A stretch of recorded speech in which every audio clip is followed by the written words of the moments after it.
Why is the Red Dust Tribulation in A Mortal's Journey to Immortality considered the pinnacle of dramatic writing in Chinese animation? Look at the three iconic scenes within this arc, and the answer becomes clear.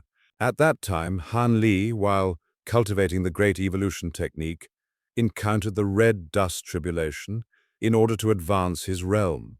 He lived in seclusion at the Azure Bamboo Cottage, a place where mortals and cultivators mingled, running a small shop called Myriad Treasures Pavilion that sold cultivation wares.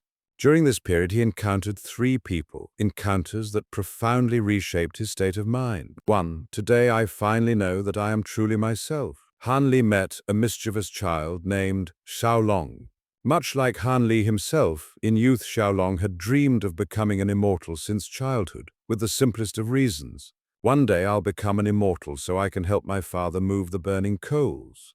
Han Li answered with a single word, good. It mirrored his own youthful determination perfectly. Yet fate was cruel. Like Han Li of old, Xiao Long was born with false spiritual roots. But unlike Han Li, he did not possess the little green bottle. Thus, his days were spent doing errands for small sects and gangs. To Han Li, Xiao Long was a reflection of himself in a parallel world. Having once parted from his own family for the sake of cultivation, Han Li placed all that lingering regret onto Xiao Long, secretly helping him countless times. But when Xiao Long was gravely wounded and on the verge of death, Han Li's spirit was shaken. Thunder split the skies, heavy rain poured, his grief was boundless. As an elder, he mourned a nephew-like child. As a reflection of his own destiny, Xiao Long's impending death struck him like lightning. This moment denied the foundation of Han Li's 100 years of cultivation, his defiance of fate. Without the little green bottle, wouldn't his own end have been the same? Xiao Long's death was the death of another Han Li. Do you really think all your achievements came from your own efforts? No, it's fate, it's the heavenly Tao. Just as Han Li stood in shock, the owner of the Myriad Treasures Pavilion shouted, "Why are you standing there? Do you think you're the heavens themselves? Save him." Like thunder striking his heart, Han Li awoke. He was only a cultivator, not the heavenly Tao. Yet with his own power, he could change the fate of those around him. He could be Xiao Long on the brink of death, or he could be the one who saved a life. The true meaning of cultivation was never merely to fight and struggle for supremacy. It also meant contending with heaven, accepting what must be accepted, and changing what could be changed. In this moment, Han Li reconciled with his own destiny. As the poem goes, only today do I truly know I am myself. 2. Love can surpass life, death, and the divide between immortal and mortal. Han Li once met a young couple, Xiaoqin and Xiaotan. Xiaoqin was a cultivator, Xiaotan an ordinary mortal without spiritual roots. Though the gap between immortal and mortal lay between them, it could not hinder their love. To heal Xiaotan's illness, Xiaoqin ventured far to gather herbs, but perished on a desolate island. Han Li, out of kindness, deceived Xiaotan, fearing she could not bear the truth. But clever as she was, how could she not see through it? She said nothing, only left behind one heartbreaking line. "I know. As a mortal without cultivation, I could never walk with him to the end." Han Li's heart roiled with turmoil. Years ago, when Mo Kaiwan confessed her feelings, he had chosen the opposite path. Right or wrong no longer mattered. What mattered was that Han Li now saw another possibility of life, that true love really could transcend both life and death, immortal and mortal. At that moment, his resolve to cultivate grew ever firmer. Cultivation did not mean abandoning love. Rather, one cultivated precisely to meet true love with fewer regrets. To treasure love is to cultivate harder so that the future holds less sorrow.